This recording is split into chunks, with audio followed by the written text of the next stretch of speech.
While digesting Reader's Digest in the back of a dirty bookstore, a plastic flag with gum on the back fell out on the floor. Well, I picked it up and I ran outside, slapped it on my window shield. And if I could see old Betsy Ross, I'd tell her how good I feel. But your flag decal won't get you into heaven anymore. They're already overcrowded from your dirty little war. Now Jesus don't like killing, no matter what the reason's for. And your flag decal won't get you into heaven anymore.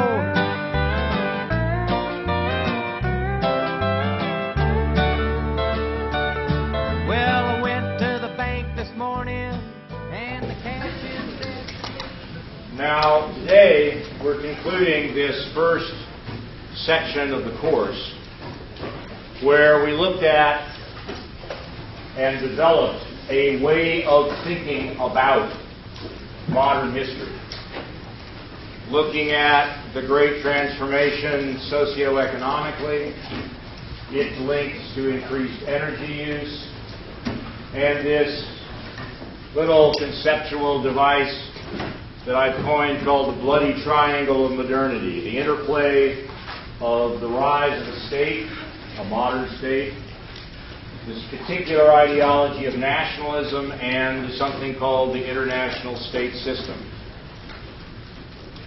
Today, I want to talk about a particular application of some of these ideas.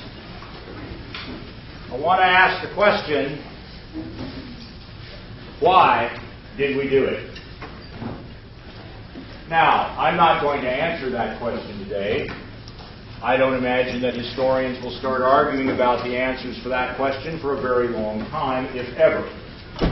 But I think it's useful to talk about this, to talk about how it was, a slide you've seen before, that in the face of what we should have been doing, namely trying to do something about global climate change and environmental problems, we basically ignored it.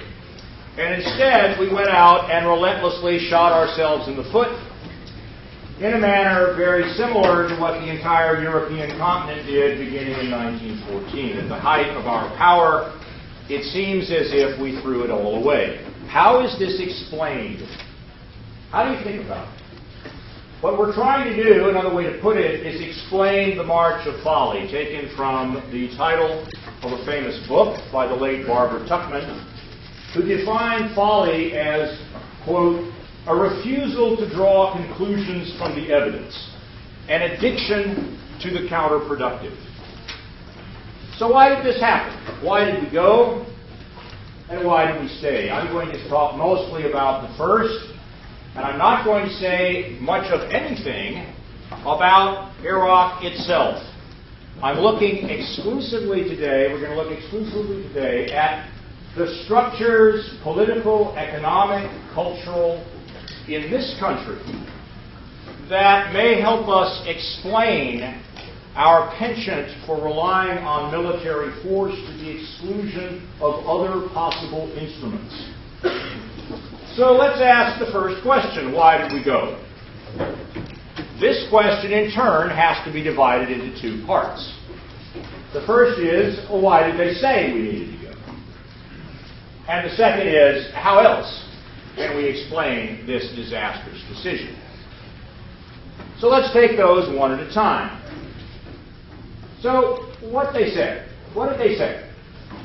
Why do we need to invade and occupy the country of Iraq? The first reason, of course, was that there was a dictator there named Saddam Hussein, and he had weapons of mass destruction. This was the overarching principal justification for the United States doing this, as expressed in the United Nations, as expressed by American diplomats following their orders. The first was that Saddam had weapons of mass destruction. Now, if you think about it for a single moment, you can see that argument even had it been true, was clearly not sufficient to invade. After all, the People's Republic of China has weapons of mass destruction. The Soviet Union had a very large number of weapons of mass destruction. The North Koreans, as we speak, have weapons of mass destruction, and so on and so forth. So although weapons of mass destruction might have been a necessary component of an argument in favor of the invasion, it clearly could not have been a sufficient condition. Sufficiency they supplied with the second argument. Not only does he have weapons of mass destruction, but he can't be deterred. And in this, he was viewed as being fundamentally different from, say, the government of China, the government of the Soviet Union, and so forth. He couldn't be deterred. We said, thirdly, not only was there this problem with this dictator, but also we were going to do good things. We were going to go to a region that is characterized by a high percentage of authoritarian governments, and we were going to create democracies. By getting rid of this ugly dictator, then democracy would follow, and this would be a good thing for everybody. That was the third argument. And then there was a fourth and final argument, much beloved by many of those on the center left of the American political spectrum, which was essentially a humanitarian argument for invading. Saddam was a vicious tyrant, and it's our duty to get rid of him.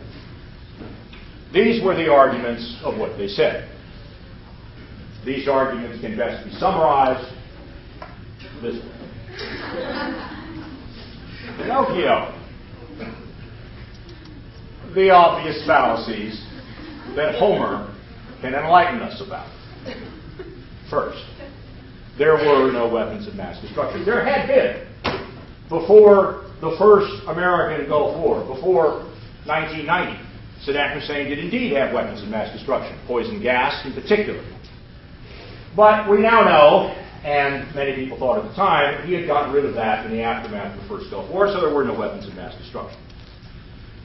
Second, he had been, and clearly could have continued to be, deterred. Just because you're a thug and a bad guy doesn't mean you're nuts. Just because you are vicious doesn't make you crazy. And Saddam understood perfectly well that the United States could stomp on him. He understood perfectly well that Israel, that has at least 200 nuclear weapons, could clearly obliterate him. So he was deterrable. He had been deterred, and he presumably could have continued to be. Thirdly, many people in the world pointed out the hypocrisy of our talking about spreading democracy in the Middle East. We suddenly decided to do this, although, as we will see later in this course, we have a long history of doing precisely the opposite.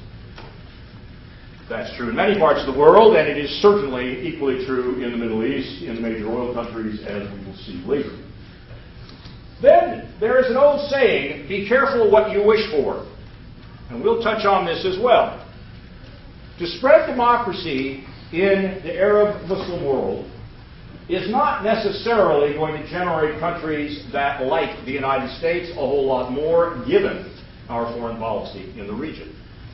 It is quite possible, indeed, as we will see, that the Islamist movement, that we'll talk about later, would do very well in elections. In fact, there's plenty of evidence they would. They might not win every time, certainly probably not, but they would be a force. They would be important in the parliaments, and therefore that would be an influence on their foreign policy, and those people really don't like what the United States does. So be careful what you wish for. On the democracy front, and last but not least, we of course have tolerated and continue to tolerate dictators in many times, many places for a long time. So clearly the arguments that were advanced by the American government were almost entirely fallacious. They were a vast con job. They remind me of nothing more than the famous quote by the great English writer and poet Rudyard Kipling, the guy who wrote Kim and the Jungle Book and all that kind of stuff. His son was killed fighting on the Western Front in World War I in 1915. After he died, he wrote a little poem in which he said, "If any question why we died, tell them because our fathers lied." And that certainly is the case here. Now, where did the disasters come from? How can we think about this? First of all, It's not helpful to rely exclusively on human stupidity to explain this. Human stupidity is a massive force with the same potency as, I don't know, continental drift. It's very large, it's very powerful. Okay? Really. I mean, look around. Read it. But that's not enough. Right? Clearly, we're not smarter than Germans. They did it too. There's something going on here that has to be explained. Going after an explanation, beginning to think about this, illustrates some of the fundamental analytical perspectives in this class. First, conjunction. As we'll see today, there are multiple forces, not just one, multiple forces that happen to come together in order to generate this outcome. These are contingent. They sort of happen to happen. They have causes. There are conditions that led to them. But the specific configuration is something that occurred. And above all, we need to look at throughout the interplay of interests and ideology. So that's what we're going to do. So here are just a laundry list. Not trying to rank them in terms of their relative importance. That's something for you to think about. But just to get our bearings about what are all the different possible forces that play a role. First, really, this is an old-fashioned term, but what we're really talking about is the links between the American military system and the American economy. We want to talk about that. We need to talk about the restructuring of the American military itself. And here I'll rely heavily on the book, on the reading by Professor Bacevich. The resurgence, especially starting in the 1980s, of the political right in the United States with a particular configuration of interests and ideology. A particular component of the right, the so-called Christian right. Some cultural shifts that I'll just illustrate very briefly. Relative decline of the United States in areas other than the military, like relative economic power. A consensus by the U.S. political elite, and this is a nonpartisan point. This consensus is as alive and well in the Democratic Party as it is in the Republican Party. It is a kind of consensus about how the United States should behave in the world.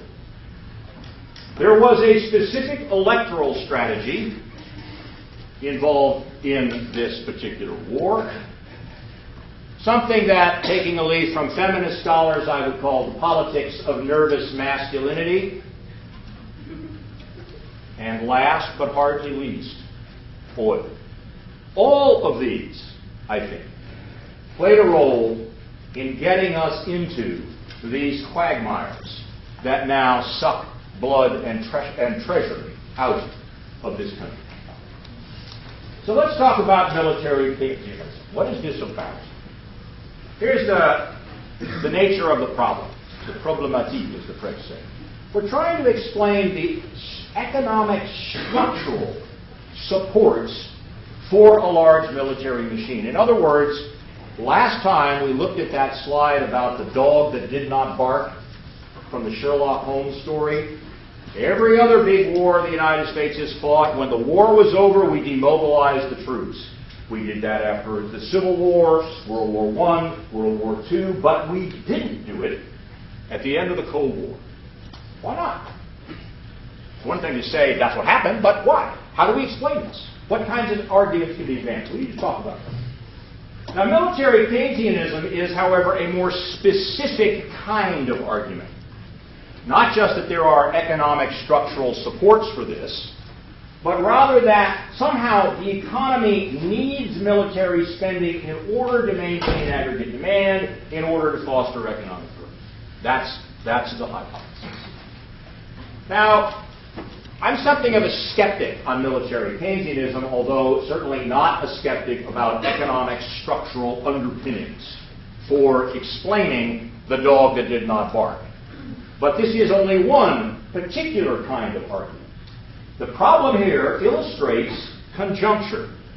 Things may happen at the same time, but from this it does not follow automatically that that's the best actual way to explain it. Certainly, we also need to talk about the opportunity cost of the resources that are used for this vast military machine, just because we need to understand the way the world works. Now, to use Shakespearean language, we do bestride the world like a colossus. Our military machine is vast.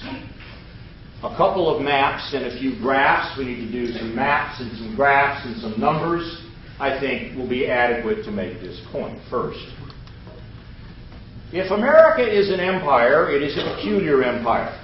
We don't colonize places directly. We don't set up direct rule over them, although the case of Iraq briefly was an exception to that. Notice here the countries in which the United States has bases.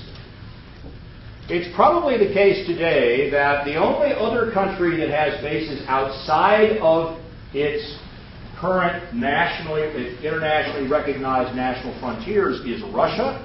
But Russia has bases in countries that used to be part of the Soviet Union, like some of the countries in Central Asia, like some of the places in the Caucasus.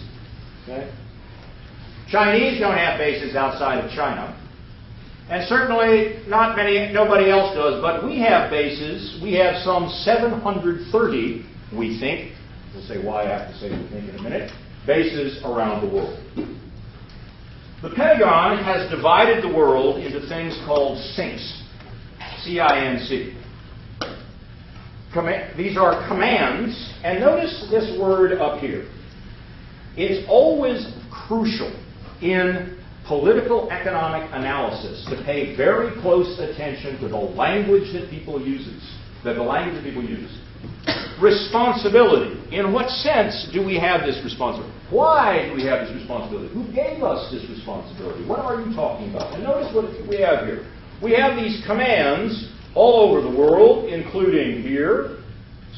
And recently, we've added another one for Africa. So at this point, the United States military has commands that cover the whole globe, everywhere. The Africa Command was most recently created in the last 5 years. And we have commands that cover the entire planet. Some would say that CENTCOM, which covers these countries, is a kind of oil protection service. Of course, protection services can mean different things.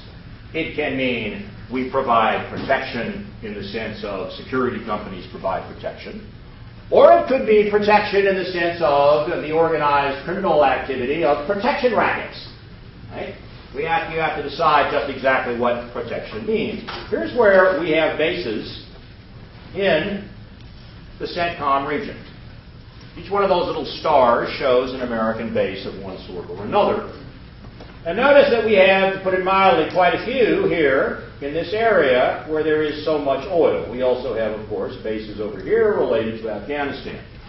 Just note as a footnote, if you were part of the national security apparatus of the government of the Islamic Republic of Iran, which is this big blue country, you probably would be a little concerned with the fact that your country was ringed with bases of a power that was explicitly and openly hostile to your continued existence as a political system.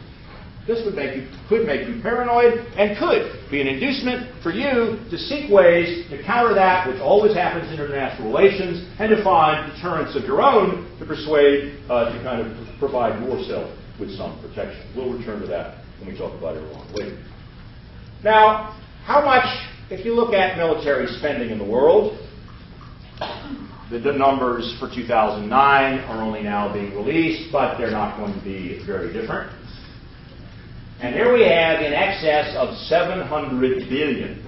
And as we'll see, this is almost certainly an underestimate. We'll have to talk a little bit about all the deceptions that are built into the defense budget in the United States, but I'll come to that in just a minute. So, how much, let's talk about this. Let's just think about this in terms of the world. First of all, we spend more than the next, if you rank countries in military spending, you start with the top and then you go all the way down to the bottom. You take the United States and then you go to the next one. And then you take the next 45 countries down the list. That's how far down the list you have to go to get a sum that's roughly equal to the spending of the United States of America. We account for just under half, given data difficulties and the human psychology around numbers, we might as well call it half of the world's military spending. We spend on our military nearly 6 times more than the Chinese government, our so-called adversary that some people in Washington are hyping these days. We spend over 10 times the amount that the current Russian government spends on the military, and nearly 100 times more than the country of Iran, which various politicians in the United States periodically threaten to attack. If you take the United States and our strongest allies, NATO, Japan, South Korea, and Australia, we account for that grouping accounts for almost 3/4 of all the military spending. It's a lot. Now, there are other dimensions here that we need to think about. One hypothesis is that about the economic structural relationship is that there's a kind of exchange process that goes on in the world. And the exchange is the countries of the Middle East sell us oil.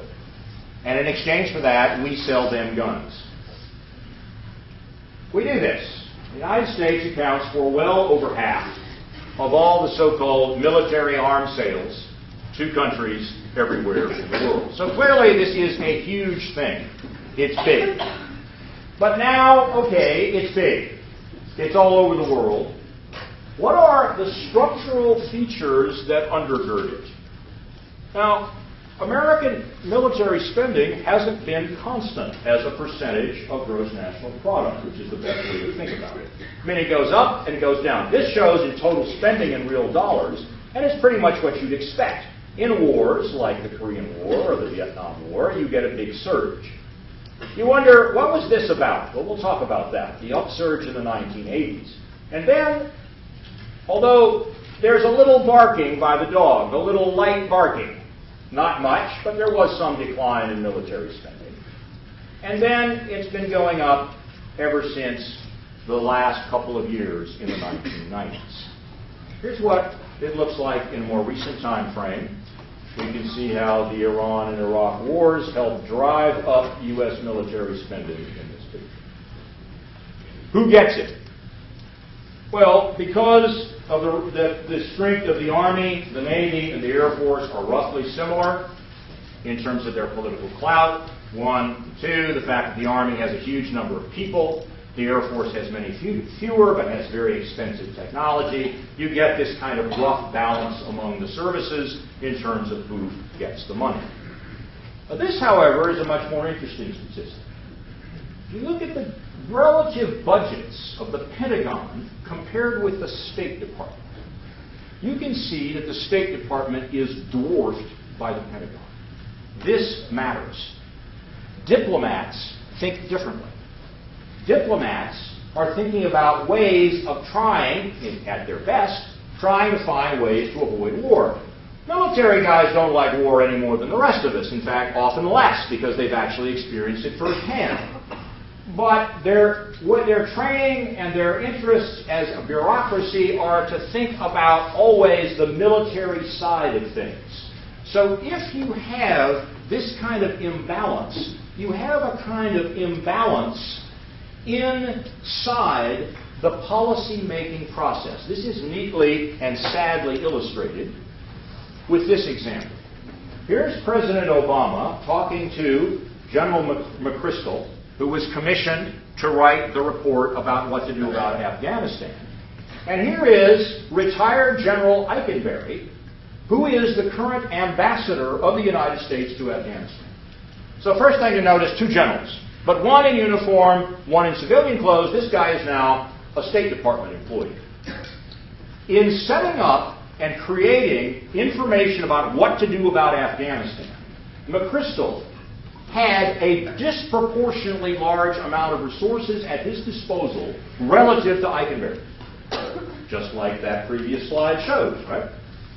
This kind of disproportion. So what does that mean? That means that McChrystal could send teams, 60 guys, each team, 60 people, all over the country, all over the place, to gather information, but information to feed in to their boss, whom they already know or they wouldn't be there, thinks in a certain way, is likely to favor a certain kind of position.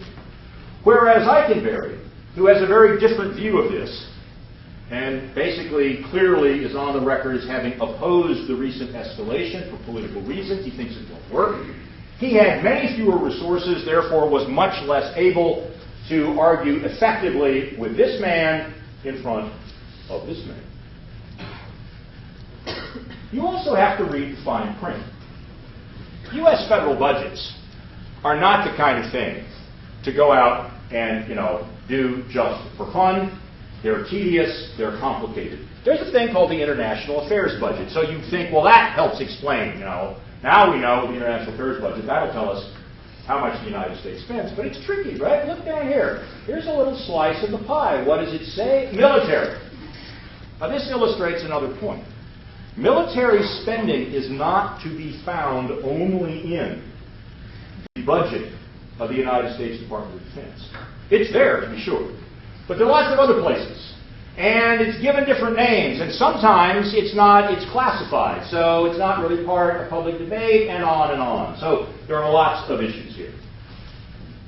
The military Keynesianism argument is really based on a variety of this graph, this kind of argument plus various other arguments, and they say, well, look here. The little line, the lighter line, shows the growth rate in the American economy. It goes up, it goes down, it goes up, it goes down. And the solid black line shows military spending as a percent of GDP. So the argument continues. We can see that in general, when military spending's share goes up, the growth rate goes up. Military spending goes down as a share, the growth rate goes down, and so on. In other words, it's an argument about correlation. Correlations, of course, as you learn in basic statistics, do not establish causation. They may be necessary for causation, but they're not sufficient. And there are lots of reasons to be a little skeptical about this, particularly because so much of this is driven by the events of World War II, which were highly unusual in every way. And so, maybe not. Furthermore, argument doesn't seem wholly consistent. The military Keynesians tried to argue we have to have military spending at this level because if we don't have military spending, then our capitalist economy will collapse. Some of these people were on the right, and some of these people were on the left. Some of these people making this argument. They made this kind of argument. It has some problems here because, after all, here's defense spending as a percent of gross national product, and you can see that in general the trend has been down. This is simply because the American economy is so large. If you look at military spending around the world as a percentage relative to the size of their economies, you can see that we're pretty large. We're in this range right here, relative to lots of places down in the blues in Europe, in Africa, in South America. Mexico spends almost, the Mexican military budget is like 1% of output in Mexico. It's tiny. So, maybe. Now here's a cautionary note. From time to time in this class, I use quotes from books that I didn't even put on the syllabus. I think you'll probably agree that there's probably enough things to read in the syllabus for a 10-week class. But nevertheless, I want to alert you to some other things that you would be well advised to read. You should know about Chalmers Johnson, who used to be a political science professor at Berkeley. He's been retired. He was a business consultant in East Asia, speaks fluent Japanese and Chinese, and has written a series of books, 3 books called the Blowback Trilogy. The first book is called Blowback. The second is called The Sorrows of Empire. The third is called Hubris. They are very well worth reading. He talks here about how really nobody knows, if you don't have a high security clearance, what in fact is the total amount of U.S. military spending. It's that large and that complicated. But at least, and only using publicly available information, we can make some comparative comments. We can say that, for example, here's discretion. What's discretionary? As opposed to interest payments on debt that is legally, contractually required by the U.S. government. This are things that have not been previously contracted for, hence they're called discretionary spending. you can see how well education and health do relative to the size of the military. Pretty pathetic. Indeed, notice here, energy. $4.2 billion compared to over 100 times that on the military. This graph illustrates, the top bar and the bottom bar illustrate a way in which we look at the world in a certain way. This is not set in stone. There are alternative ways to organize and deal with things, it's just that we're not doing it. Where do our taxes go? Well, no surprise, current military spending and the cost of past wars, either in the form of borrowing for them or, much more tragically, the cost of all the wounded veterans who have to be cared for by the Veterans Administration. It's quite a lot. It's 2 out of 5. In other words, 40 cents on your tax dollar goes to the military, at least. That's a lot. Now, you may notice, again, a lot of things said in this class, you may notice, are not prominent in mainstream political discourse in the United States. So it's really up to you, if you tend to agree and think like this, to start thinking about ways to affect that. Here's an opportunity cost that should mean something to you. You must ask, why is it that we keep raising tuition in public universities? Why do we keep doing this? Well, there are many reasons, but certainly one of them is that we're spending money elsewhere, and one of them is the military. Now, if we think that military Keynesianism may be a little weak as a hypothesis to explain the economic underpinnings of this vast military machine and this particular allocation of resources that we can see, how would it be explained? What's an alternative explanation? Here's a concept called the iron triangle that relies heavily on institutional and political analysis. It basically says there are 3 players. There's the Pentagon itself. That is, there is a bureaucracy here. This bureaucracy includes, but is not limited to, the formal Pentagon. We would include the intelligence services, and then various professionals who work for them, various contractors, and so on. That's the Pentagon. And then there are the people who make all the stuff that they use. Everything. Clearly, these folks are making a lot of money on military spending, and if you go and say, we're going to close this base because we don't need it, they're not going to like that because they're going to lose contracts, they're going to lose sales, this is bad for business. What are they likely to do? They are likely to talk to their friend in Congress. These are the people who pass appropriations bills. And the Pentagon itself, of course, seeks to influence Congress. Congress tries to decide what the Pentagon gets. The Pentagon tries to influence them. There's this revolving door between the Pentagon and contractors. So this iron triangle, which is an idea that first emerged in the 1960s among political scientists, is a useful way of thinking about the interest component of the explanation for the U.S. Just last week, in the Wall Street Journal, there was an article about this, in which military officials were discovered to be buying thousands of dollars worth of alcohol and food and other things for U.S. lawmakers when they went overseas on these fact-finding missions. And this helps influence what they see, what they don't, what they perceive, what they fail to get. It understands their pervasive pursuit of congressional access. That is to say, it illustrates this directional link, causality going from the Pentagon to Congress and so forth. So, the iron triangle, the American military is huge, it is global, it sucks up a vast amount of economic resources, and it benefits a large number of business and labor interests that are in the business of supplying them with everything from meals to tanks and planes. Now, I don't think it's honest to talk about anything about the American or anybody else's military these days without talking about what I would call the seriously weird dimension of this. And that's nuclear weapons. China has got about, this is a guess because of course it's classified, a reasonable guess is 400 nuclear weapons. The French have 350, India might have 60, Israel has probably 200, Pakistan has got something like that number. The Russians, the inheritors of the Soviet Union, have at least 8,000. The UK has that number, and we have over 10,000. The total is about 20,000 roughly. The total strength of the present stock of nuclear weapons is the equivalent of about 1 million bombs in power that were dropped on Hiroshima. That's a lot.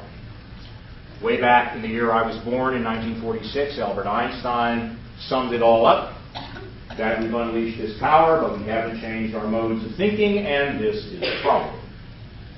There's a notion of the political philosopher Herbert Marcuse that reality is its own caricature.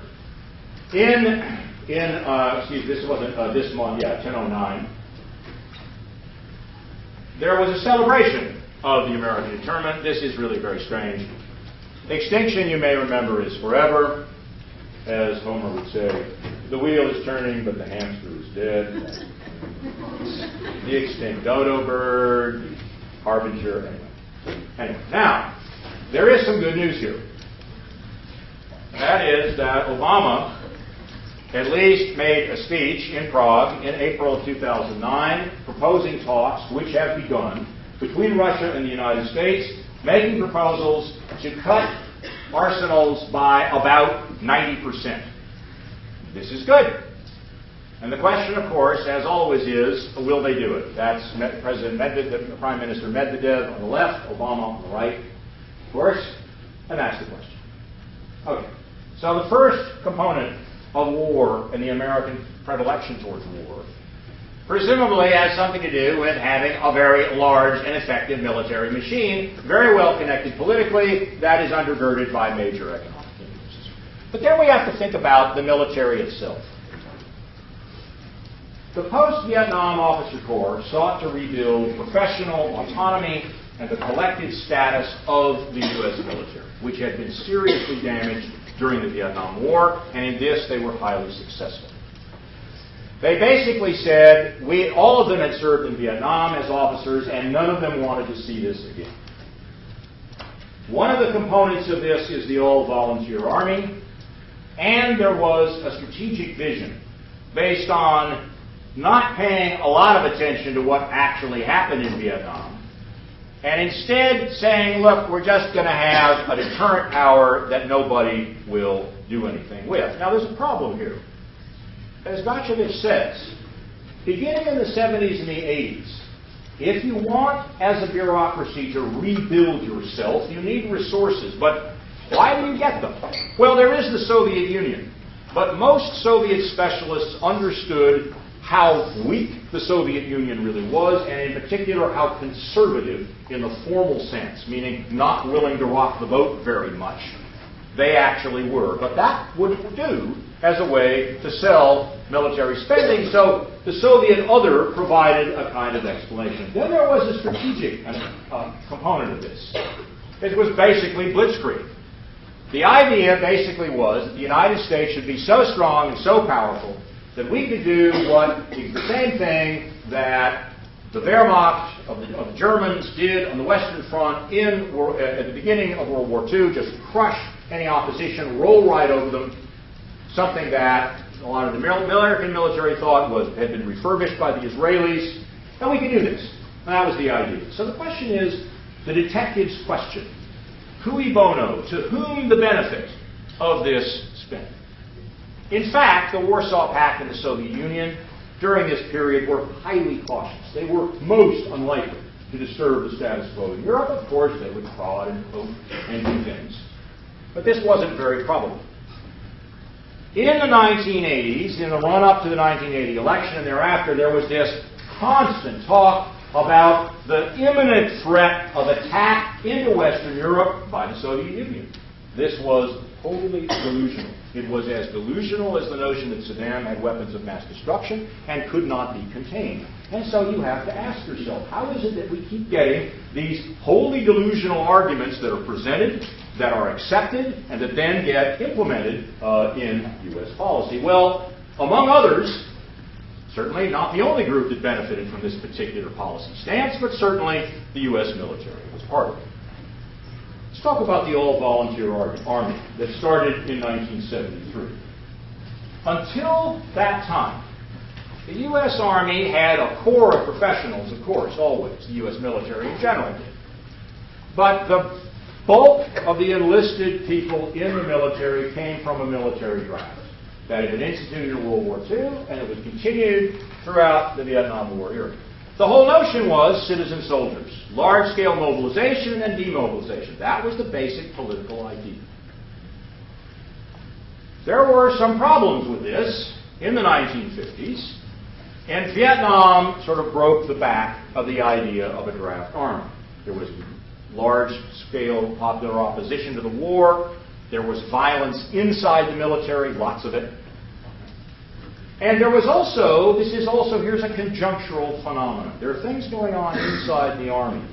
And then independently, but simultaneously, there's a rise of an ideology that basically markets will solve all your problems.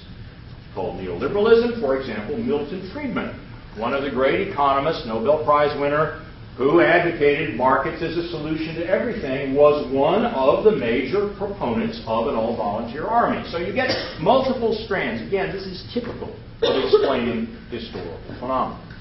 So this idea of creating an all-volunteer army, professionalizing the U.S. military, making it invincible, improving the discipline, all these kinds of things that were done that you can read about much more extensively, and you should read about them in budget issue, were sort of, the idea was the first Gulf War proved how well this worked. That's Colin Powell, of course.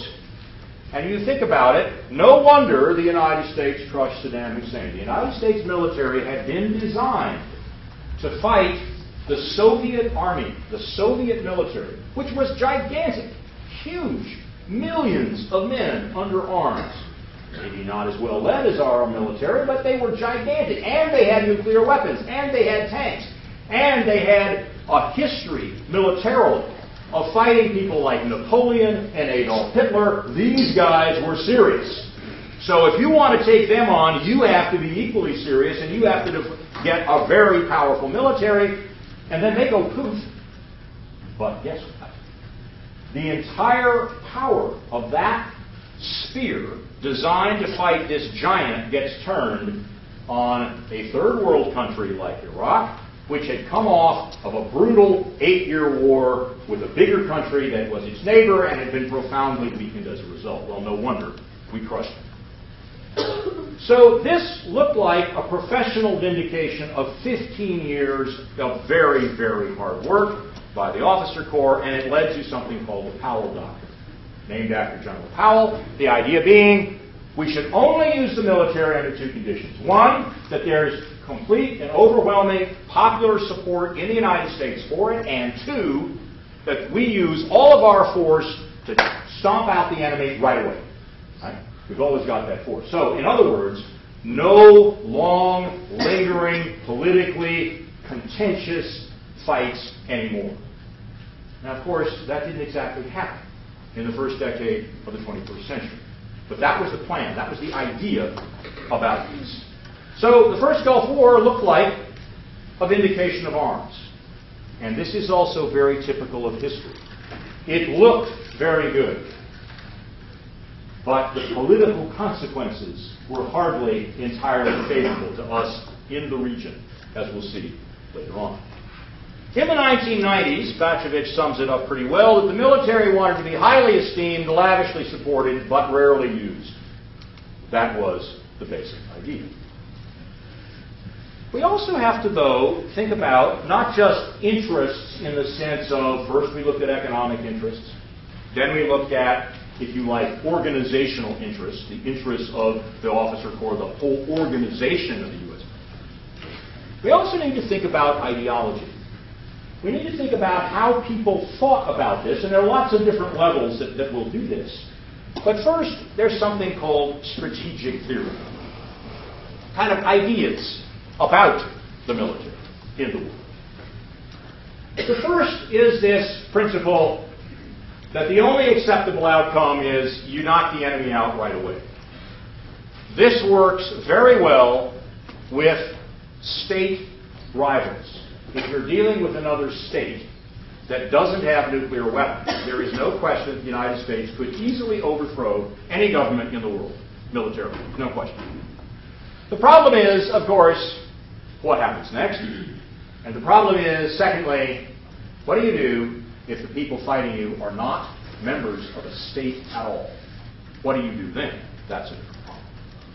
There were dreams, so typical of us Americans, of being able to use, sort of dominate everything, full control over everything, that we could dispel something called the fog of war, which is a phrase that goes back to Karl von Clausewitz. I'll talk about him in a second. Famous Prussian theorist of war, probably wrote one of the most famous books just called On War, about war.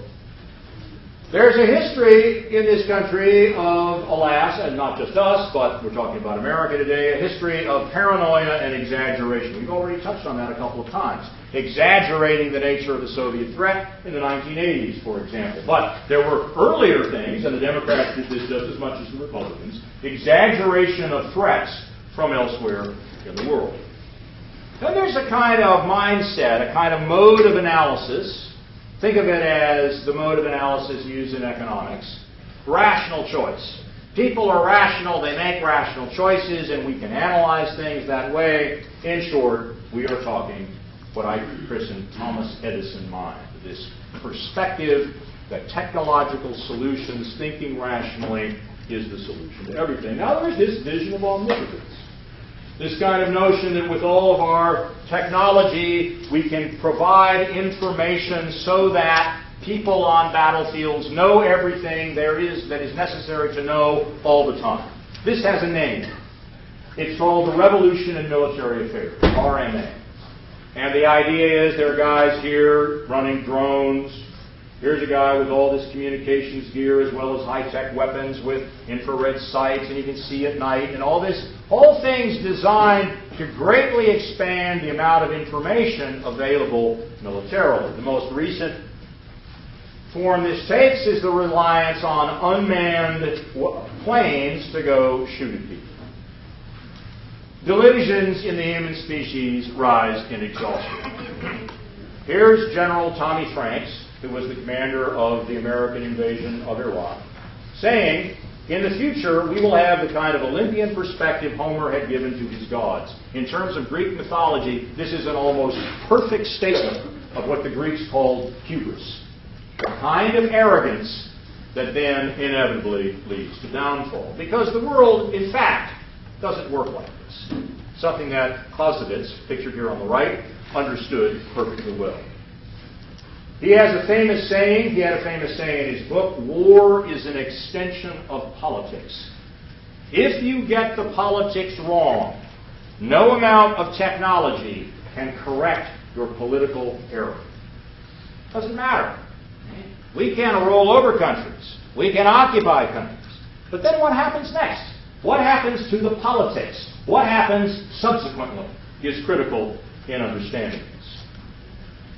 Paul Revere, alas, has a long history of saying, look out, the British, the enemy is coming, and in fact, the enemy is not nearly as strong as we think. In the 1950s, the argument of the John Kennedy's campaign against Richard Nixon trying to get the Democrats to take back the White House was that there was a bomber gap. The Russians had more bombers than we did. Actually, it wasn't true. We had already more bombers than they did, and this was quietly dropped after the election. Then there was a missile gap. And then Ronald Reagan said, look out, the Russians are coming. They're 10 feet tall. Robert Gates, the current Secretary of Defense, was a major analyst in the CIA of Soviet strength, and there were lots of political pressures on them, and they routinely estimated the strength of the Soviet military and, more crucially, the Soviet political system as being much stronger than it actually was. Grossly exaggerated. And today, terrorists, Muslims, they're going to get us. Right? Here's a guy, James Woolsey, right, who is a former director of the CIA, who runs around talking about we're engaged in World War IV. World War III being Cold War. Now, you got to ask yourself, there's a kind of a pattern here. There's a pattern which therefore has to have an explanation in the nature of the political, economic, and cultural systems that are producing this repeated mistake. How come we keep getting it wrong over and over and over again? Well, that's what we're trying to think about. Now, in thinking about all this, it's also really important for you to know at least something about the great near miss of the Cold War. And that was the Cuban Missile Crisis in 1962. There was a great stress in policy circles on rationality, game theory. Well, the Russians obviously won't do this because, we're bigger than they are and they don't want to risk nuclear war, etc. Interestingly, we now know from memoirs that those who were sort of hawkish, sort of saying, well, just go ahead and stomp on those Russians and tended disproportionately to think that all behavior was perfectly rational, was perfect information, whereas Dove stressed uncertainty, human fallibility. Do we really know exactly how the Russians are organized internally? Well, pretty closed system. We're not so sure about this. This conflict continues to this day in a kind of analysis. So here's the rational choice view. Thomas Schelling, one of the great men in game theory, who was a Harvard economics professor, got the Nobel Award. And here he's saying that they thought when they first learned that the Soviets had placed missiles in Cuba, how dumb were they? Wow, we've got them now. They're really in trouble. They're screwed. Hawks like C. Douglas Dillon, Secretary of the Treasury, saying that if we bombed their bases, that was basically what the Hawks were saying. They were saying, well, these Russians had put missiles in there, and those missiles can hit the United States, so we can't let them do that. So let's just take them out. Let's just bomb them. Let's just go for it. And other people say, well, the Soviet Union has nuclear weapons. We don't know what they might do. If we do that, what are they going to do? A more realistic vision was that of the Secretary of State, Dean Rusk, who was not very popular among those of us who thought the Vietnam War was pretty nuts during that time, but he certainly got the Cuban Missile Crisis. Said, you don't know everything you need to know. And this is always true in international affairs. When you're dealing with adversaries that are very different from you, are highly secretive, and who have a whole different way of analyzing things. Now we know much more than we used to. In 1992, after the fall of the Soviet Union, participants on both sides of the Cuban Missile Crisis met in Havana. They had a conference. One of the generals said that not only did the Soviet Union's forces in Cuba have nuclear weapons, tactical meaning smaller nuclear weapons, but crucially, because the Russians were afraid if in an escalation, people in Moscow would lose communications capabilities and be unable to communicate with their forces in Cuba, they gave the local commander the discretion to make his own decisions about when to launch. Oh dear, not good. Robert McNamara said if that had happened, we would have retaliated and we would have been fried. If you have not seen The Fog of War, which is a documentary about Robert McNamara where he talks about this, as well as the American bombing of Japan and things of that nature, I strongly recommend that you go to Netflix and get it. It is very well worth the while. Third piece, the resurgence of the U.S. right. The American political right was hammered by the collapse of the American economy and the global economy in the Great Depression. The notion was business is the way it should be, things should be organized through markets, and then when those failed so dramatically, and there was a pragmatic centrist like Franklin Roosevelt who said, okay, we're going to tinker around and expand the size of government and do things, this revolutionized the American politics, and the right was in the minority and on the defensive for 20 years. During the 1950s, they slowly began rebuilding with some success. And then, as we've already mentioned, a watershed was the rise of the civil rights movement, its accomplishments in legislation, and the end of Democratic Party's hegemony politically in the American South. That then opened up, along with Vietnam, which outraged a lot of people, not just people who were against it, but a lot of people thought demonstrators were outrageous, and what are they doing? And they're resisting this, and this is bad, and they're unpatriotic. The American right then launched something that has been called, taking a lead from Mao Zedong's Long March in China in the 1930s, the Long March through the institutions. They didn't go out and demonstrate in the streets. They took very vast amounts of money and systematically set about to influence American political discourse and to elect people who thought like they did. These could be called the captains of consciousness. Here you have Rupert Murdoch, Richard Mellon Scaife, billionaires who poured their wealth into things like creating the whole set of right-wing think tanks like the American Enterprise Institute, the Heritage Foundation. Here's the Heritage Foundation president shown with Joe Coors of Coors Beer, who poured his money into these things as well. The creation of the Wall Street Journal, which was always a business press but turned sharply to the right politically, a thing called the Weekly Standard, and of course, how could we leave them out? Fox News, the Fox News Channel. People do research on this, political scientists, and they looked out here, looking at C-SPAN, looking at the coverage of C-SPAN of different, who gets the coverage? Well, here are the so-called progressives. That means, tree-hugging environmentalists, social justice lefties. They don't get much. The center left gets some. The center gets a bit. Libertarians don't get so much. Mainstream conservatives get the bulk of it. This is crucial. If you notice today, every time when you look at the way that this center of the American political discourse has shifted steadily to the right over the last 30 years, this is of fundamental importance in terms of understanding our tendency to use, to rely on military in foreign affairs. We have to talk, though, also about a specific component of the right. It's not enough to talk only about the right. We have to talk about that's really important. But there's also the Christian right. And why is that? That's because people who are very, very rich are not very common. It's kind of hard to sell things to people by saying, let's pass laws that enrich me and my friends. Right? Who's going to vote for this? If you want to, for example, one of the big pushes of the American right, highly successful, was the deregulation of the economy. Deregulation across the board, including, ultimately, in the 1990s, deregulation of the financial system. Right? The whole set of deregulatory impulses, all along.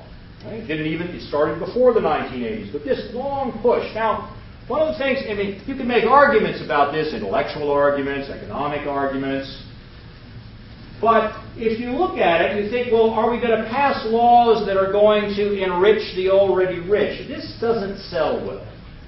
You have to have other reasons. This has always been true in all countries in history. You have to have a popular reason why it's good. In other words, if you're going to have a kind of set of policies that are skewed in favor of the already privileged, you have to find a way to sell those policies to the less privileged. Because the less privileged outnumber you at the ballot box, even given low turnout rates in the United States. So you need a mass base for these kinds of policies. Creating that mass base was very much, just as much as setting up think tanks to churn out reports about the glories of deregulation, just as much as setting up think tanks to spew out reports about how we should have a more militaristic, muscular, and nationalistic foreign policy. Just as much as that, there was the need to create an ideology that was widely accepted by Americans that also justified this. Now, this ideology had many components. components.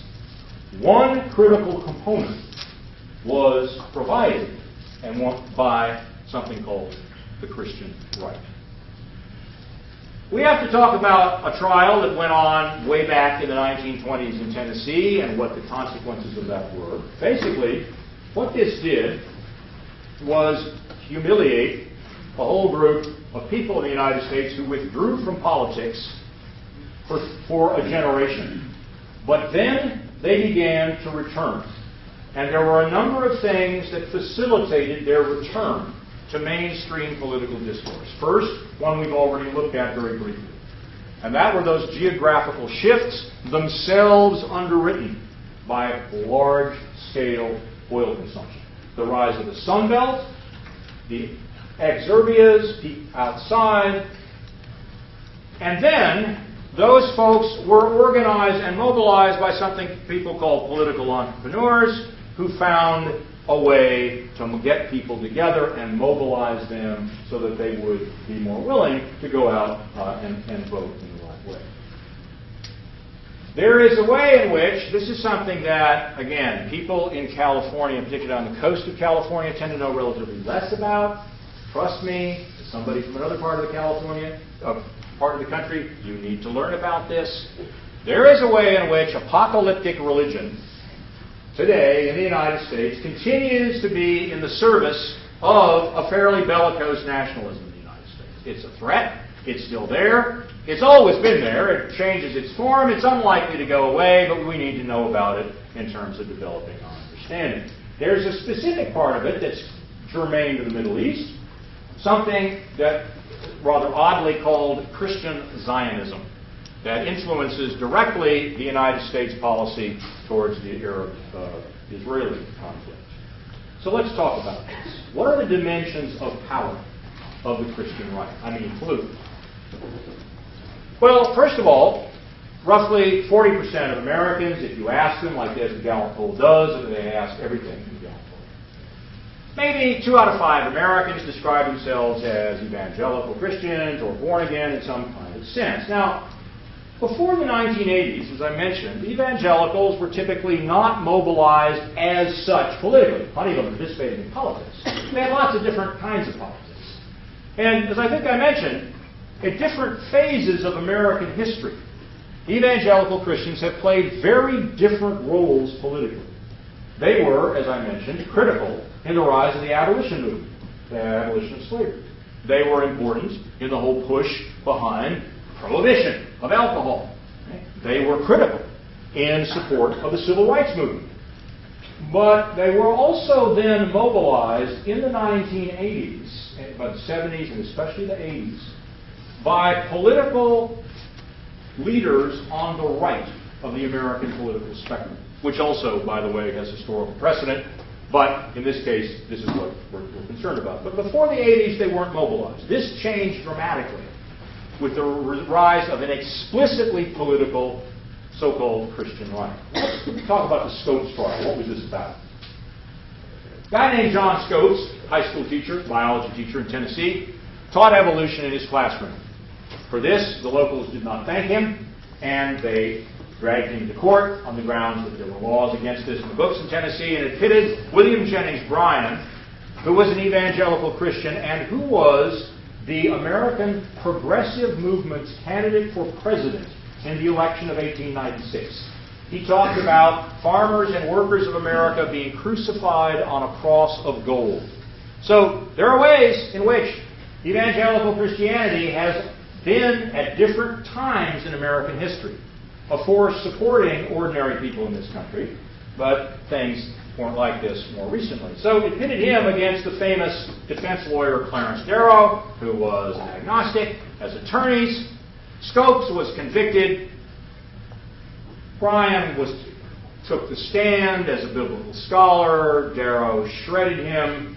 He was very good at this. And the national press portrayed the anti-evolutionists in a very negative light.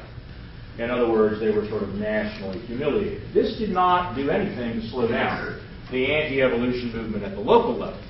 But it meant that it got a national political discourse, it got a bad name. There they are. That's Scopes.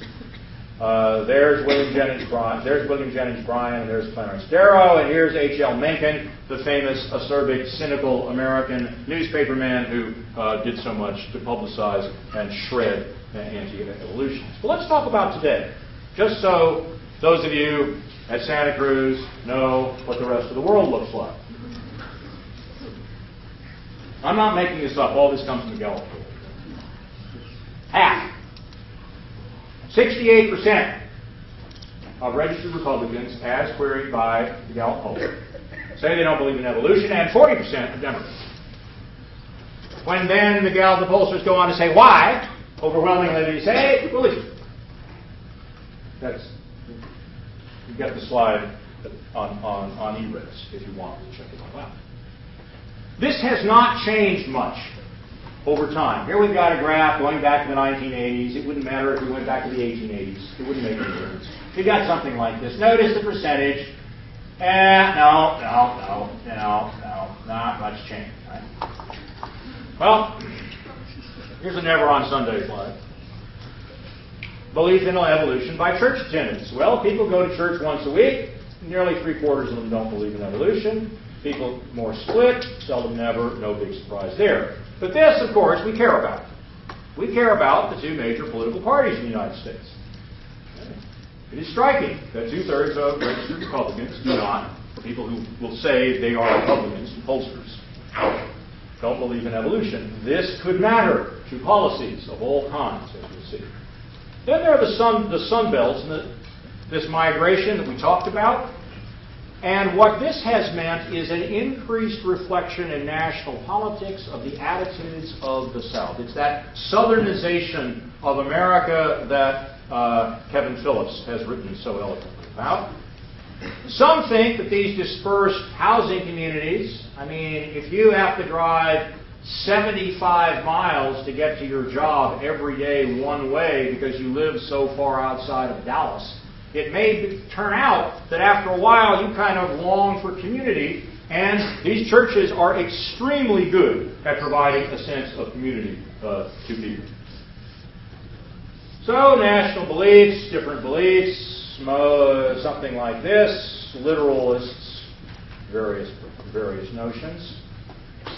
Same slide basically. Notice the difference by region. Right? Again, the notion of literalist interpretations of the Bible, the green bar, is highest in, you knew this was coming, the South.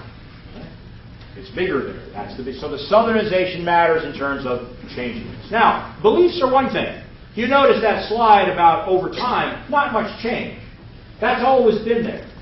So just the fact that these attitudes and these belief systems have always been there, this doesn't necessarily have any political implications unless they're mobilized.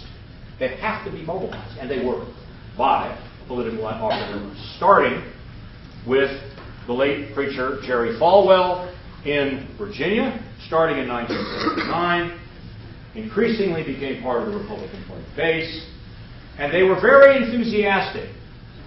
Rational choice theories of politics talk about the strength of people's preferences. Some people may have preferences more or less, but yeah, it's okay, I don't really care what they do. But if you really care about an issue, then that matters, and a lot of evangelicals really, really care. Here's some pictures of these folks. Here's Jerry Falwell, Mr. Dobbs of the Focus on the Family, and Pat Robertson, who, yet again, so recently distinguished himself by his peculiar comments about how the Haitian tragedy is to be explained. We have a faculty member on this campus who is an expert on this, Susan Harding, in the anthropology department. She has written a book called The Book of Jerry Falwell. She knows everything there is to be known about this particular movement. If you get a chance, go listen to what she has to say. Now, it's new politically, but it's also not new ideologically. There have been these prophets of doom and redemption in recent American history. A guy named John Nelson Darby. He was an Englishman who came over to the United States. And these guys, Tim LaHaye and Jerry Jenkins. What am I talking about here? I'm talking about a particular theology that has a formal name. It's called premillennialism.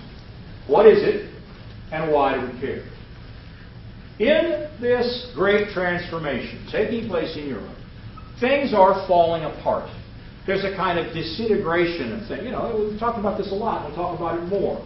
And there's then a sense, we want to find some way to make sense out of a rapidly changing world. For some people, this became a kind of a dream of a final war between God and the devil, and this would bring the evil world to an end. Then, that's where the premillennial thing comes in. Christ returns on earth, establish a 1,000-year reign of virtue, and then that's it, end of the world. It's all over. This was the theology of John Nelson Darby, who went around the United States in this period from 1859 to 1877. This was then taken over and modernized by Lay and Jenkins. And this is the theology of the rapture. It's an apocalyptic vision. The notion is, as you may know, that all of a sudden, everyone who is a believer is suddenly raptured, taken up to heaven, right on the spot. And that leaves behind everybody else. Then there's 7 years of the so-called tribulation, which is a period of wars, violence, leading to Armageddon. The word Armageddon actually refers to a specific place in Palestine. It's actually in Jordan, okay? But it's in historical Palestine. But the idea is an apocalypse, a big battle that ends the world. Then we get the millennium, the last judgment. This is in a series, the Left Behind series. It's a bunch of novels where all of this takes place in the modern world. Do people read this book? 60 million copies of this novel, it's a series of them, have been sold in the United States. If you go into certain bookshops in places like where I go in Nebraska or parts of Texas, you will find bookshops that have a special section devoted to the Left Behind series because it's so popular and it's good business and so on. Okay? And people think like this. This is not unprecedented in human history. Back in the Middle Ages, in Europe, people did something very similar. It's a famous late historian named Norman Cohn wrote a famous book called The Pursuit of the Millennium that has nothing to do with the United States. It's exclusively about medieval Europe. And he said about how these prophecies catered to the craving for certainty. That craving for certainty is probably hardwired in us as humans, but it becomes much more important in periods of very rapid change. We become much more disoriented. And this is what Cohn had to say. People would pick this up, and there was this fantasies of a world reborn into innocence through a final apocalyptic massacre. If you read the stuff in the Left Behind series, it's enormously bloody at the end. And the Antichrist are variously the United Nations or liberals or, whatever. And all kinds of bad. I mean, I'm not. Wait. Where do they exert influence? Where does the Christian right exert influence? Well, of course. Everything connected to birth and death, the whole issues of abortion, the whole issue of euthanasia, issues around sex and health and marriage, all that. Church-state separation, they have their own very specific, strong views on that. And they have a role in environment. It's kind of tough if you don't believe in evolution because you always want to ask yourself, how many disciplines disappear if you get rid of evolution? The answer is the entire Natural Sciences Division of the United States, UCSD disappears. No physics, no chemistry, nothing. And so on. Well, the problem. And foreign policy, our concern, is a kind of military, messianic, and a particularly Christian Zionism. What am I talking about? Here's Billy Graham's son. Okay? Billy Graham was a supporter of the Civil Rights Movement. His son, Franklin Graham, said this. He believes Islam is a very evil and wicked religion. This is not going to be very helpful for American foreign policy. The Pentagon chaplain's office invited him, but then some people got on the phone and said, this is not good for our guys over there. Don't do it. Don't do it. And so, but you see the kinds of pressures. What's Christian Zionism about?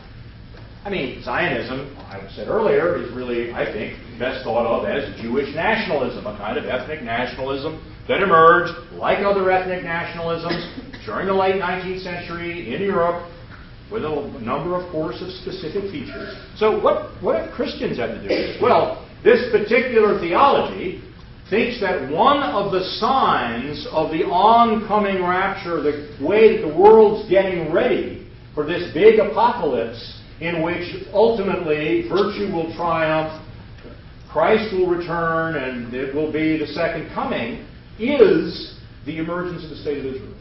So they think Israel, as presently constituted, should have the whole of Palestine. It's bad, it's wrong, it's theologically evil to contemplate giving the Palestinians a state, giving them anything at all. Bad idea. You're interfering with God's plan. So people like James Hagee, shown here, who was a big supporter of this, John Hagee with his book here, shown here, meeting with Benjamin Netanyahu.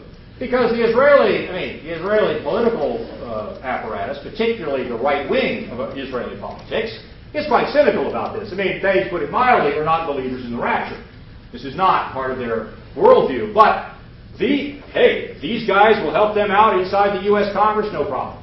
And so they bring them over. This is the plain of Armageddon, by the way. They bring them over. Here's John McCain when he was running, being endorsed by Hagee. These people are a force, one force, in American politics. And you'll notice in the Bacevich book there is the chapter called Onward. Who's this? Major General Jerry Boykin, formerly the head of the United States Special Forces. He's one of these, he thinks like this. He said during Somalia, where he was stationed, that he told one of the warlords that his God was bigger than their God. I'm not making any of this up. Okay? Go Google it. You can find this. Okay? There has been a series of scandals surrounding the United States Air Force Academy, which is located in Colorado Springs, Colorado, which has one of the largest megachurches in the country of an evangelical or sort of right-wing evangelical sort. And this man, whose name is Michael Weinstein, who is a veteran of the United States Air Force, a graduate of the Air Force Academy. His son is at the Air Force Academy. And he's Jewish, and he found his son was being harassed, and he became outraged. He started doing work and writing about it. And he's written a book about this kind of stuff. Now, needless to say, having the guys who are the ones with that kind of military weaponry, especially of the United States Air Force, leaning towards apocalyptic theology is probably not something that's really such a good idea. And so anyway, this is another force. Sinclair Lewis, the American writer, probably summed it up best. I'd rather say if, he said when.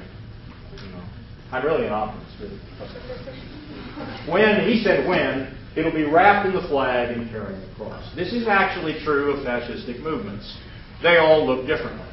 What happened in Spain was dramatically different from what happened in Germany, okay? Because the indigenous cultures were so different. So there's something to think about, and once again, Goya is helpful for us to think about. The sleep of reason definitely can produce monsters. What about popular culture? Let's talk about popular culture, just briefly, and talk about ways that war was re-legitimized through the popular media, popular culture. Now, this took some doing, because war is, as an experience, it's apparently, I've never been in one directly, I've been close to them, but apparently you certainly have a sense of exhilaration. There certainly is a sense of very close camaraderie with your fellow soldiers. But it's also terrifying and enormously violent, and your friends are getting killed and maimed, and you are put in situations where you must kill other human beings, which we know from a lot of psychological studies is not something we tend to be inclined to do unless we're extremely angry or are trained specifically to do this. And we've had a series of very, very destructive wars that then were written about. There is a long history of books and novels and movies about the horrors of war. One of the most famous came out of World War I. Originally written in German, All Quiet on the Western Front. It was translated into all major Western languages, widely read. Very sort of a story about a German soldier in the trenches at the very end of the war, and he's one of the last guys killed. All for what? You know, this kind of sense of what was this all about? What was the point of this? All this waste. And we've talked about waste of money, but that is as nothing compared to the waste of human lives. After Vietnam, there was something similar. The Deer Hunter as a movie was not exactly a celebration of the Vietnam War, nor was Platoon or Full Metal Jacket, which I'm reliably told has a very, very good portrayal of what goes on in boot camp. And Apocalypse Now, in which Francis Ford Coppola took Joseph Conrad's Heart of Darkness and reposed it and retransformed it into a story about a special agent in Vietnam. So these are all highly, movies that are not about how great war is. And this began to change. It began to change in the 1980s in various ways. Tom Clancy has a good deal to do with this. He writes excellent thrillers. He's a great writer. They're really exciting to read. And they're all about kind of the glories of the military and about dramatic things in which the good guys win, and it's an important thing to do.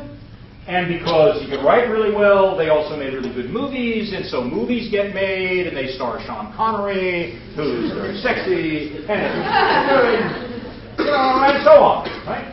And so, Hollywood responds to the trends in the culture.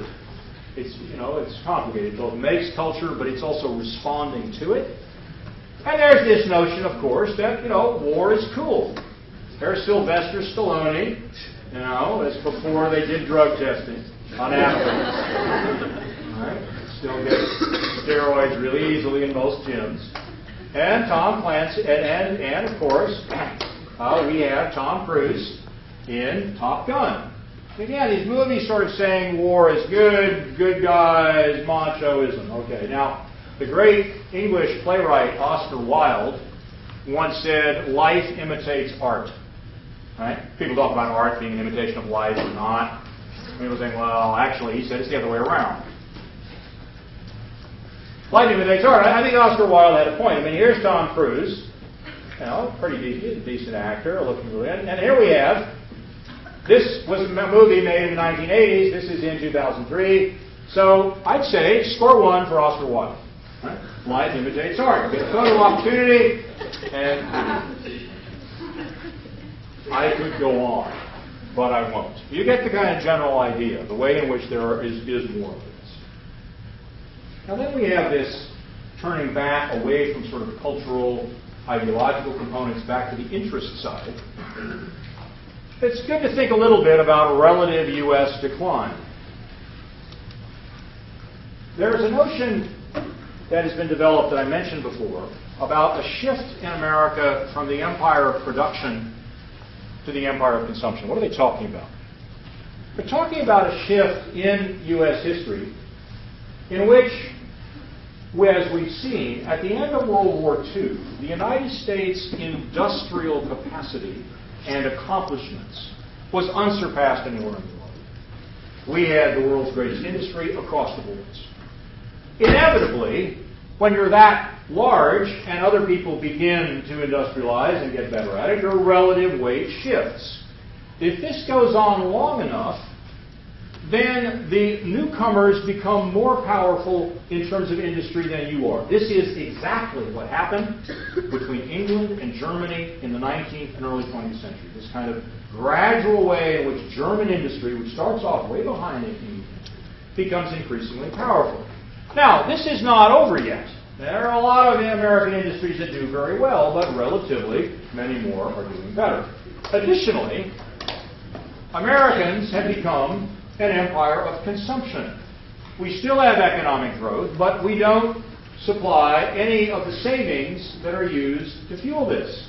Our savings rate is zero, effectively. It fluctuates around, sometimes it's even negative, but in general, we basically consume everything that we earn. This is not a long-run strategy for industrial dominance.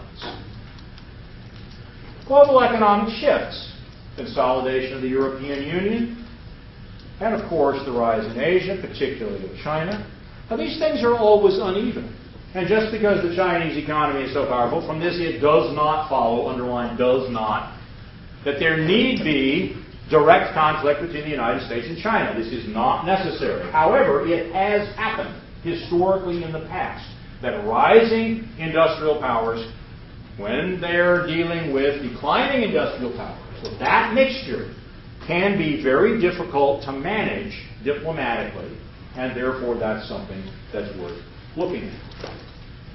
The end of the Cold War meant that other people didn't need the Americans so much, right? I mean, if you think about it, why exactly did the Germans, the democratic Germans, that's the Germans since 1945, why did they tolerate having all these American bases in Germany? Well, the answer is simple. That was a deterrent to the Soviet Union.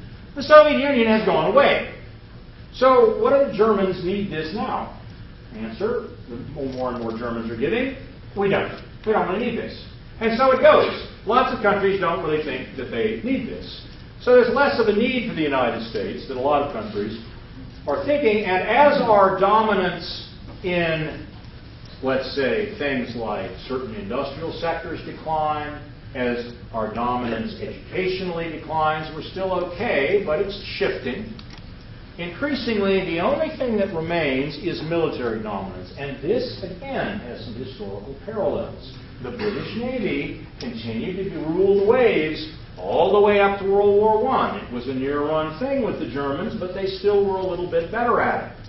But that's a tendency that often happens, is that the relatively declining power tends to rely increasingly on the military component, which may have been more powerful because of what went before that. A long view, I mean, I don't know how far you want to push this. It shows the share of the U.S. so huge after World War I, at World War II, and then gradually declining. This was inevitable given the developments elsewhere. In the past generation, the interesting thing, of course, is the U.S.'s relative share has been more or less constant. So here again, this is a little bit like the military Keynesian argument. It's an argument that you always often see out there. It's suggestive. You've got to be a little careful about it. First, U.S. dominance in industry. Well, which industry are you talking about? That's really clearly not true in certain areas of the computer business, for example. And there are other industries like biotech, where it's probably not right. In other industries, maybe it makes more sense, like in automobiles or in steel. But so what? I mean, what exactly, how to think about this becomes a problem. But today we're just kind of looking at some different kinds of notions. Then the rise of China, of course, is huge and of fundamental importance to understanding the world. One way to think about this kind of problem is thinking about Carter and Reagan. There's a way in which Jimmy Carter, president from 1976 to 1980, illustrates a road not taken by the United States. Ronald Reagan has been described by the great Catholic writer Gary Wills as the great rabble-soother. Not a rabble-rouser, that's the conventional phrase, but the rabble-soother. Kind of say, everything's fine.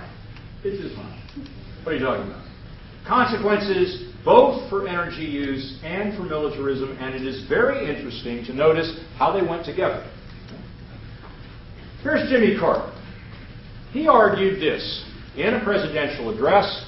He actually said that piling up material goods cannot fill the emptiness of lives. Now, every great philosopher in the world and every great spiritual tradition has said exactly the same thing.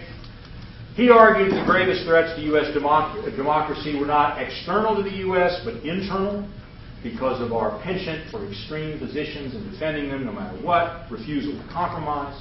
And he posited a choice. He said either we could get more and more goods, more stuff, and make it self-interest, or we could live in accordance to some other values. And he applied this particularly to energy use. This is during the 1970s. We'll talk later in great detail about just what happened to oil prices during the 1970s and why. But for right now, there was a huge spike in the price of oil in the 1970s.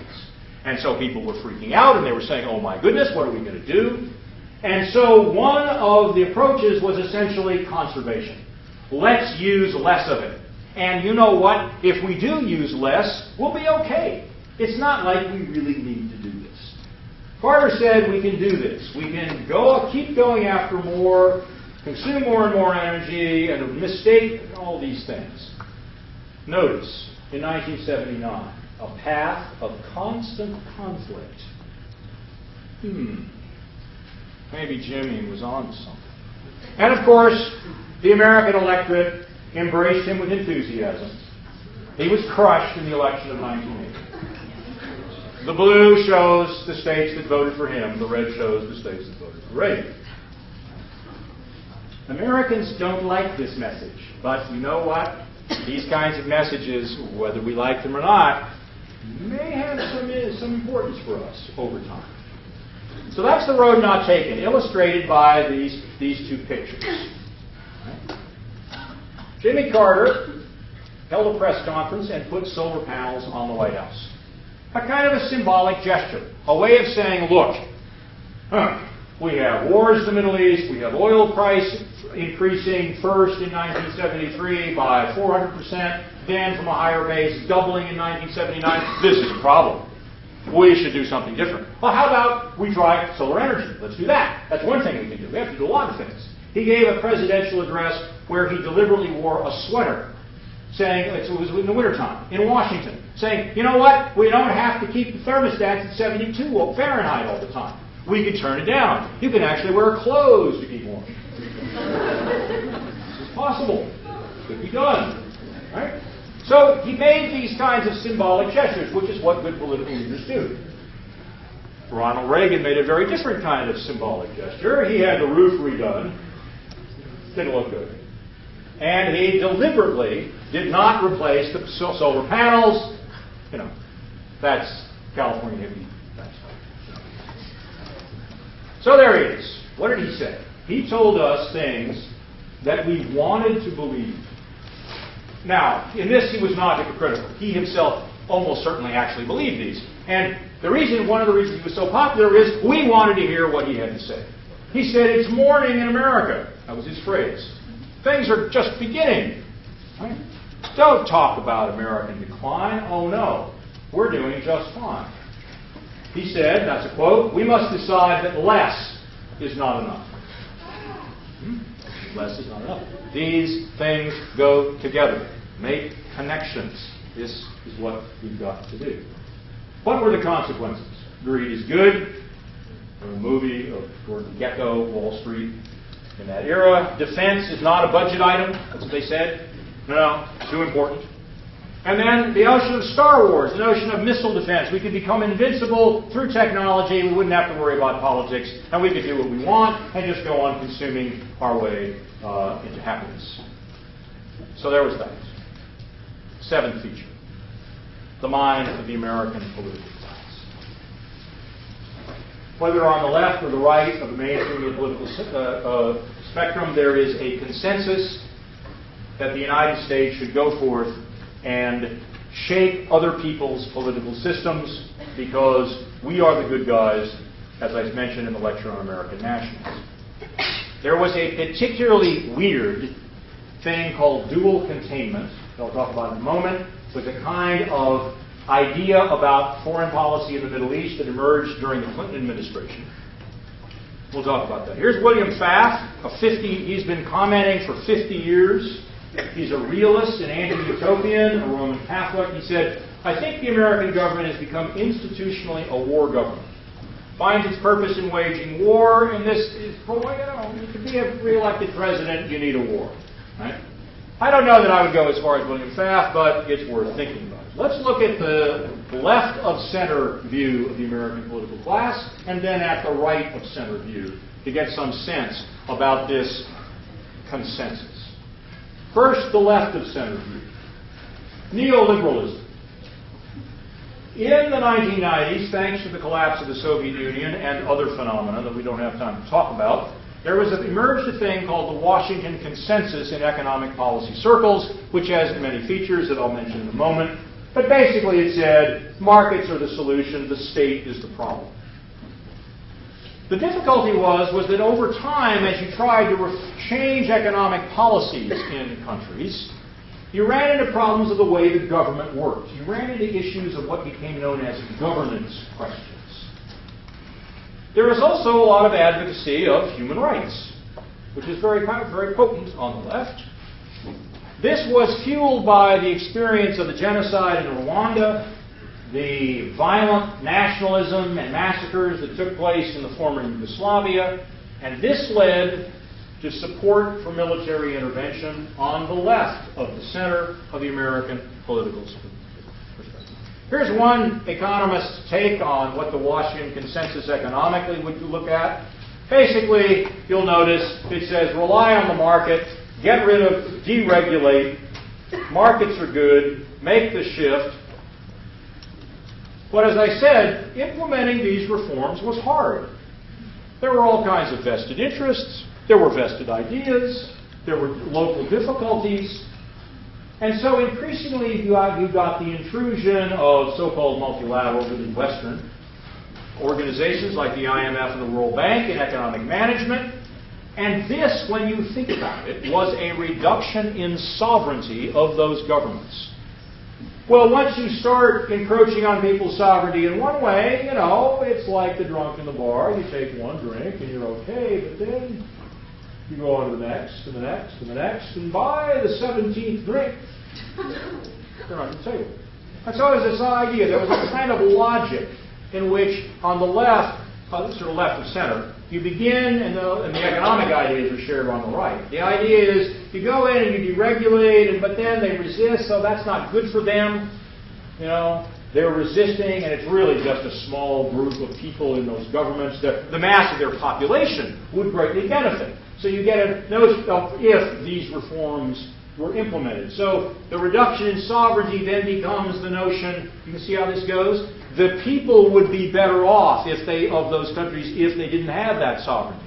Just like the people of Iraq would be better off if we got rid of their dictator. You can see the way that, now, none of this means that every analyst made all of those steps, but it does suggest that there was that kind of possibility. So that was on the left, and it became a notion of a kind of liberal imperialism. A number of major human rights advocates, the most prominent being Michael Ignatieff, who was a Harvard professor then, and who is now a leader of one of the big political parties in Canada, was in favor of the Iraq War in 2003 on these liberal humanitarian grounds. So we need to understand that. What about the right? There is an ideology called neoconservatism. These people are American nationalists. They are dedicated Wilsonians, the notion that we should go spread democracy, spread our political system all over the world. And they think we should do this militarily. They militantly support the right wing of the Israeli political spectrum, called the Likud, called the Kudniks. And they think that crisis in the world is a permanent condition, and basically the notion is we should constantly be doing things, and they also adhere to a political view of voluntarism. That is, really, it isn't structural conditions that matter. The only thing that matters is the will of the leader. This notion that if only the American government would just stand up and show some, real macho cojones, then they would go out and do all these good things. Maybe not, but that's what they think. This is a theory of permanent revolution from the right. The first theorist of permanent revolution is shown there, Leon Trotsky, one of the leading Bolsheviks in the Russian Revolution. He thought that there had to be, if there was going to be socialism in the world, Marxian socialism, it had to be spread to every country. Neoconservatives had this sense that democracy was under siege. You might ask, why? The Cold War is over. The Soviet Union disintegrated. What's the problem? They thought there was a problem.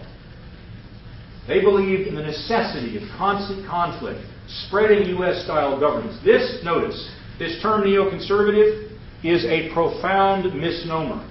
There is nothing, as you can see, conservative in the dictionary sense of the word about them. There is nothing about this that is preserving existing arrangements. It is a revolutionary idea. It says go out there and change everything as much as you can. This is like Trotsky, as I mentioned. Trotsky said there's going to be socialism everywhere or it'll be nowhere. And the neocons say either there has to be democracy everywhere or it'll be nowhere. So the fact that there are authoritarian regimes elsewhere in the world, their mere existence is a threat to the United States. Now, I think this is a lunatic theory of history, but that's what they think. Here's Norman Podhoretz on the right. I mean, it's kind of taking Trotsky and flipping him on his head. You know, there you go. They were also what we would call catastrophic optimists. They said, our domination of the world is good. Opposing us is immoral. The only alternative to our dominating the world is anarchy. Force always works and leads to democracy. All politics, including U.S. domestic politics, is a form of war. And these were among the leaders of the charge that got us into Afghanistan and Iraq. Like this guy, Jonah Goldberg of the National Review. In 2003, he said, we need to go to war with somebody, and Iraq will do. I'm not making this up. In 2009, he said again, notice the nationalism. Well, we're not going to sacrifice sovereignty for one of these global climate change agreements. Again, these things are connected. Here's a prominent neoconservative named Max Boot. I think that speaks for itself. In other words, it's an endorsement of neocolonialism. Now, this minor historical point, the English, in fact, never governed Afghanistan. And it's illustrated. Neoconservatives tend to be a little weak in the history area, which is, again, kind of typical. And H.L. Mencken sort of summed it up long ago, that the urge to save humanity is typically an urge to rule. This is dual containment about. This was also something that led up to the Iraq War. Iran became an adversary after the Islamic Revolution of '79. After the first Gulf War, Saddam became an adversary. We will talk a lot about both of those. Here are two enemies. They hated each other. They fought a brutal 8-year war against each, and we hated them both. Now, an old-fashioned imperialist would have played divide and rule with these guys. Would have tried to split them. But no, we said we're going to oppose both of them. But how do you do this? Increasingly in the late 1990s, when I spent a fair amount of time in Washington talking about something in the Middle East, you got this frustration that the regime in Iraq was still there. And the slowly growing power of the government in Iran, and there was this notion, we have to do something. We got to do something. We can't just sit there. So that was another force. Eighth force, electoral strategy. Part of the thing was, Rove, who's a political genius, said, look, one of the ways to consolidate Republican control of the U.S. government is to talk about it as being war and saying we're the tough guys and we're out there being nationalists. Links to the Southernization, various imperial mobilizing the Christian right base, which they did with great skill. And then there are the Democrats who are kind of caught in this iron cage of consensus, this notion that militarism is a good thing. We talked about this before, the hegemony of militarism. Here's George Bush in 2003 playing aviator. That's the infamous mission accomplished landing on the aircraft carrier with cameras conveniently posed with their backs to the San Diego coastline, so it looked more heroic. I mean, it's not so cool to land planes, when you see San Diego. But here's John Kerry accepting the nomination of the Democratic Party in 2004 with a military salute. It continues. Here's Barack Obama addressing West Point, announcing his Afghanistan strategy. So again, just like there's an old guy, William Pfaff, making some comments, here's a much younger guy, Glenn Greenwald, talking about this consensus in Washington, which is a real force, about the militarized character of how we make decisions. The great political dissident and linguist Noam Chomsky had a very typically acerbic description of this. Why was it that we didn't like Saddam? It wasn't because he was brutal. It was because he defied us.